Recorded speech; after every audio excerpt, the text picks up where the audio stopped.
Yeah. So, Duncan, I'll borrow you. Yeah. So, things I want to get used to now. So you've done the street jab. So for me, anything that would have been a jab in a normal fight, optimise for that make space, fill it with violence. Poke him in the neck, poke him in the eyes, yoke hand him in the throat. Things that don't cost you much energy, that don't trigger your fear, that help you maintain a bit of integrity to land something hard. Yeah. So for me, a street jab is anything that takes a bit of space and allows me to fill it with violence. It puts something, it fulfills the job of a sporting jab in that it gives me a laser guide for my missile. It prevents him from thinking, it gives him something to think about. Instead of punching me, he's thinking, there's a yoke hand in my face. You know what I mean? So for me, it's calling it a street jab is quite a nice way to think about it. It does the things that a jab does in normal boxing. And I think this is where things like jiu-jitsu, when you got your atemi waza, there's no point doing an ippon ken from here, bam, he's going to smash your hand in. But I might just go for a cheeky ippon ken to the eye, bang. Yeah. So again, goshi ken, the claw, just all of these things I think could come under the notion of street jab, make you a bit of space. And you've seen that kind of Cuban shit, drop step, get the knuckles in, all that kind of stuff. Next thing I want you to look at is ways to deploy bare knuckle hooks to the body and bare knuckle uppercuts. And again, I want you to forget punching and think of the knuckle as a weapon. First and foremost, a weapon as if it was a knife, whatever, screwdriver. It's a weapon, right? And in your hand it's a weapon, and we're weapon holding monkeys. So things make much more sense to us if we're holding something. Yeah?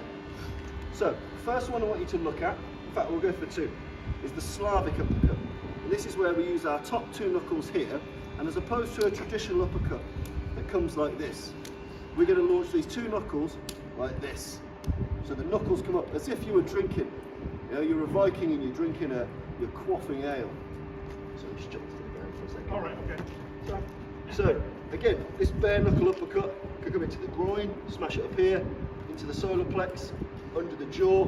But I don't need to. It doesn't have to roll. I don't need all the science of a normal uppercut. Just blasting these two knuckles up. You know, and I can sweep it. So if he tucks his groin in, bash him in the face. You know, it's this kind of. You know, if you're American, you know, it's this kind of motion. So you go from here, pow. Now a lot of Cuban boxers and a lot of Russian boxers, they will uppercut like this. They'll have long and medium uppercuts that go in this direction. Bang, bang. Imagine your arm like a hose pipe. It's filling with water. Boom, it's going from soft to full and launching that shot in. So from here, bang. The reason why it's a good bare knuckle uppercut is because I'm taking a weapon through his face. I'm thinking knuckles through his face, knuckles through his groin, knuckles into his solar plexus. It's different than me having to go through the science of the roll, and sometimes I can hit these crappy kind of bones in between the knuckles, or I can hit with these pre-knuckles. You can't miss if you just think I'm going to ram this into that target. Yep. And the same with the body. So if you just put your hands in the air. So as opposed to a traditional body hook, which may come in like so, sometimes it lands or it doesn't. But sometimes you can hit with this padded bit first.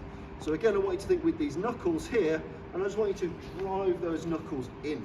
So as opposed to, when you've got a glove on, it doesn't matter because I can just transfer mass.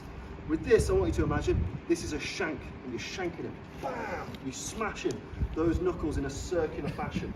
So your body hooks, they become very painful. Punching to the body to the street is only a stopgap to make some space and fill it with violence. So if I want to make space, I can't be, how many fights you've seen where people end up doing this, they do this forever. What I want is just, like crackers ripping, to make space, to fill it with violence. So if you're going to hit to the body in a street self-defense situation, ignore your normal boxing hook. Instead think, these two knuckles right into the liver, spleen, floating ribs. So Slavic uppercut, like so, bare knuckle uppercut, or bare knuckle hook to the ribs. I just want you to think weapon, target, wang it in. And also bear in mind that it's not always face on, in that I might have arrived and he's battering my mum, kicking my dog. So you also need to get used to coming in on a target from the side. This makes sense. We spend too much time face to face. Think about how often we're side by side with strangers. If you stand side by side with me, right? Every mode of transport, tube, bus, coach, car, cinema, bar, cash machine. If you start to think how much you stand next to utter randoms that you don't trust, you don't know this way, you very rarely spend time with randoms here. We'll happily go sit next to any bugger here, or stand next to any bugger here. So this is a really good way to practice in that as soon as I start to kick off, he might not be kosher, I might make space, put it with violence. See what I mean? So it's a really good way to just practice. Side on is a very normal social construct to be with strangers. Strangers mean danger, so getting used to what can I do from here, make space, put it with violence, that really matters. You know, and it seems a bit silly, but as soon as you start to think of it, you're like, shit, I spent so much time here compared to face to face. People are easy threats to detect, side by side, not so much. But in any case, I want you to get used to Slavic uppercut, the bare knuckle hook, and then I want you to practice applying it from different angles, from the side, from behind, from the front. Change partners, give it a go.